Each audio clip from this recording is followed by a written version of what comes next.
Et on reste au contact de ce monde immobilier. On va s'intéresser au crowdfunding immobilier avec Chloé Magnier. Bonjour. Bonjour. Vous êtes la présidente de CM Economics et vous signez une étude sur le crowdfunding immobilier. Alors, j'ai pas envie d'être vilain, mais on a l'impression que c'est tout neuf, que ça vient d'être porté sur les fonds baptismaux, ce crowdfunding immobilier, et déjà une étude très complète sur le sujet, parce que... Oui, il y a quand même 300 pages. C'est costaud, hein, ouais. Oui, donc c'est une étude... Pas juste un communiqué de presse. Non, il y a le communiqué de presse, il y a une synthèse qui va sortir, et il y a effectivement 300 pages. Alors, c'est un sujet qui est nouveau. Alors, le crowdfunding en général, hein, pour recadrer maintenant, je pense que vos auditeurs sont bien avertis. Le financement participatif. Voilà, le financement participatif, c'est quelque chose qui est né à la fin des années 2000 et donc maintenant tout le monde connaît. Et sur le crowdfunding immobilier, c'est vrai qu'on est sur quelque chose de tout neuf et qui a pris de l'ampleur sur la dernière année. Et c'est la raison pour laquelle on a décidé, donc avec le cabinet partenaire qui est Eden Finance, parce qu'il faut quand même que je ne m'approprie pas l'ensemble de cette étude.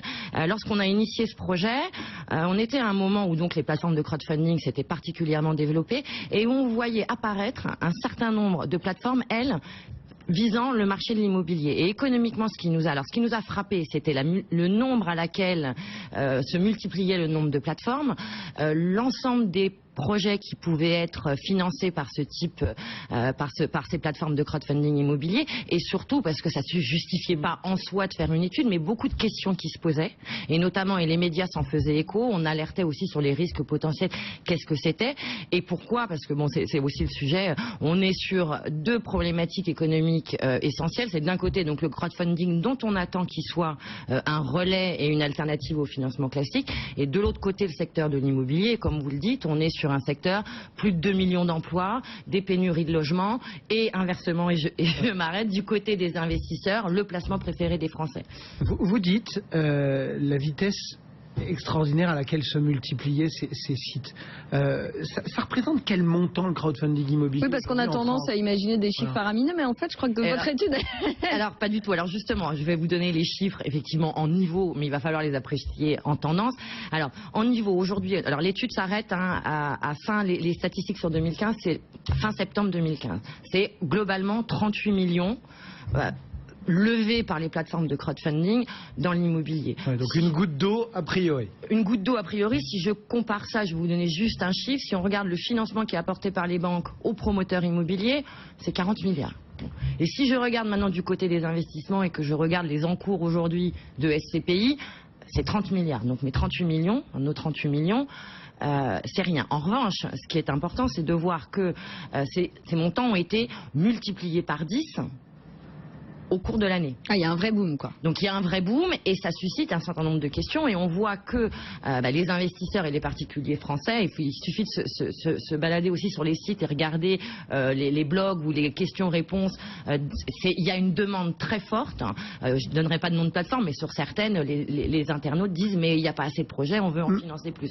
Donc c'est une industrie qui est amenée à grossir et en revanche, elle suscite un grand nombre de questions parce qu'elle touche un grand nombre de parties prenantes et d'activités traditionnelles. Justement, quand on évoque le monde immobilier, j'ai envie de dire que de la promotion à la construction, en passant peut-être par la fourniture de matériaux, etc., on a un panel énorme d'activités immobilières. Est-ce que le crowdfunding, dans ce monde immobilier, recouvre tout ce spectre ou est-ce qu'on est vraiment ciblé sur 2-3 activités du monde immobilier? Alors, moi, je dirais, compte tenu des montants en jeu, il y a 26 plateformes aujourd'hui, 20 sont vraiment en activité, d'autres sont en cours de lancement. On est sur une petite industrie qui va quand même toucher à différents modèles. Et ce qui nous a frappé, et c'est aussi la raison pour laquelle on a fait cette étude, c'était de dire, mais qu'est-ce que c'est que le crowdfunding immobilier? Qu'est-ce qu'ils font? C'est que vous avez une typologie d'acteurs et de pratiques qui est très très vaste. Et pour parler du type de projet, vous avez d'un côté, c'est quand même le modèle dominant, qui est le financement de projets de promotion immobilière. Donc là, c'est l'essentiel, ça. Donc c'est l'essentiel. Dans une seconde mesure, mais ça touche à peu près la même thématique, c'est le financement de la rénovation. Donc on ne construit pas du logement neuf, mais on aide un rénovateur à acheter un bien, à le rénover et le relouer. Et surtout, et c'est ce qui pose vraiment question aujourd'hui, et qui pourrait rentrer en concurrence directe avec des produits traditionnels, se développe en crowdfunding, tout ce qui est le financement de projets dits entrepreneuriaux, où là il s'agit finalement pour la foule de s'associer pour acheter un bien qui ensuite sera mis en location et à terme... Une forme de SCPI. et c'est tout. Alors c'est tout le débat sur les questions réglementaires. Alors un SCPI, pour ce que j'en connais, c'est dans le SCPI sont logés un certain nombre de logements. Là, dans le crowdfunding immobilier qui vise les projets d'investissement locatif, vous êtes à plusieurs pour acheter un seul bien qui sera mis en location. L'argument qui est développé aussi par les plateformes, c'est qu'elles répondent à une certaine demande. Si on regarde aujourd'hui, quand vous investissez, si vous voulez acheter un bien, soit vous avez les moyens d'acheter l'ensemble du bien et vous le financez, mais si vous voulez investir que des petits tickets dans une maison en particulier, vous ne pouvez pas. Donc c'est pour ces plateformes-là, c'est de permettre au plus grand nombre d'accéder à l'investissement locatif, ce qu'elles ne peuvent pas faire dans les autres dispositifs actuels. Quels sont les risques c'est l'essentiel. précis liés à ce crowdfunding immobilier? Parce que lorsque l'on parle de crowdfunding dans le reste de l'activité, il y a toujours cette petite lanterne allumée. Bon, on prend les projets vraiment au départ et donc le risque est entre guillemets maximal, même si tout le monde essaye d'y mettre les garde-fous, les guides, les assurances. Voilà. Surtout qu'on n'a pas de track record encore, Chloé. Non, alors sur les plateformes de crowdfunding immobilier, donc je vous dis, les premières ont commencé leur activité en 2013. On a quelques projets qui ont été menés au bout, mais globalement, donc sur mes 38 millions, ça représentait 108 projets. On n'a pas de track record sur ce qui s'est passé. Et les risques, c'est très important, je pense, d'en parler, parce que pourquoi aussi on a un engouement fort pour le crowdfunding immobilier? On a des taux de rendement spectaculaires. Il y a des taux de rendement spectaculaires, que traditionnellement, donc je le disais, les Français sont attirés par la pierre et pensent que c'est moins risqué. Alors c'est vrai que nos projets, quand je parle de projets de promotion, par rapport à du crowdfunding qui originellement finançait des start-up, là vous êtes sur des entreprises un peu plus matures et sur un sous-jacent qu'on comprend. Mais ça ne veut pas dire justement qu'il n'y a pas de risque. Donc il y a globalement 3 catégories de risques. La première catégorie, je pense que vous en avertissez vos auditeurs systématiquement, c'est les risques qui sont liés à tout investissement financier. Quoi qu'il arrive, on risque une perte en partie ou en totalité du capital. Donc il faut faire attention à la qualité de l'émetteur.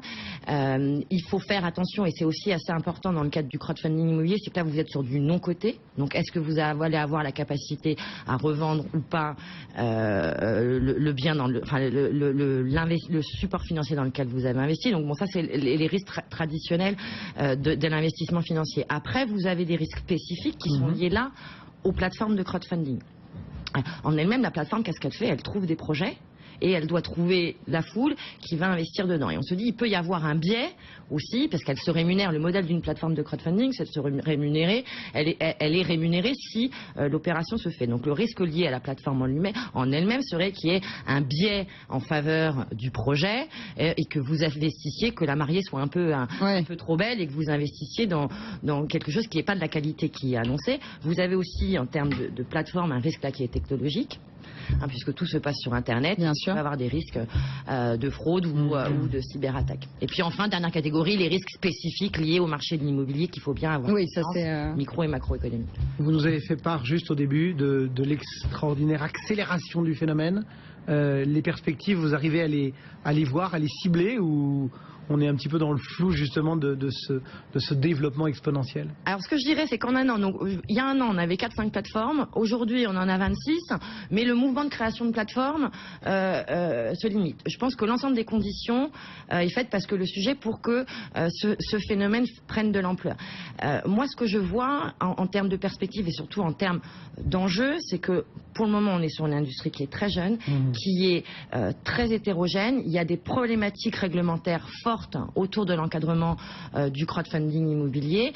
Le risque, clairement, pour le crowdfunding en général et pour le crowdfunding immobilier, c'est qu'il y ait un mouton noir, qu'il y ait un scandale retentissant sur une plateforme. Donc il y a un enjeu au niveau de l'industrie en elle-même. Elles sont 26, à mon avis, à 38 millions, le business model n'est pas viable. Donc il va y avoir une concentration du secteur autour de certains acteurs majeurs. Il faut faire très attention aussi à la concurrence qui vient de l'étranger. On peut avoir, moi je pense qu'on va plus vers des plateformes pan-européennes avec quelques acteurs spécifiques. Et la dernière chose, pour assurer donc le succès de cette nouvelle forme de financement, c'est vraiment toute la problématique réglementaire. On n'en a pas vraiment parlé, mais il y a énormément de questions qui se posent. On a un certain nombre de plateformes qui aujourd'hui évoluent dans le cadre réglementaire défini en France, qui est pionnier du financement participatif. En revanche, on en a un grand nombre qui sont non régulés et qui sont aujourd'hui dans un flou juridique et qui évoluent en marge. Merci beaucoup Chloé Magnier, donc 300 pages de rapport sur ces 23 super bien résumé quand même. Waouh, super résumé en 8 minutes. Non mais je reviendrai sur chaque thématique. Voilà. Merci beaucoup en tout cas Marie-Cœur de Roy également pour la vie IMO.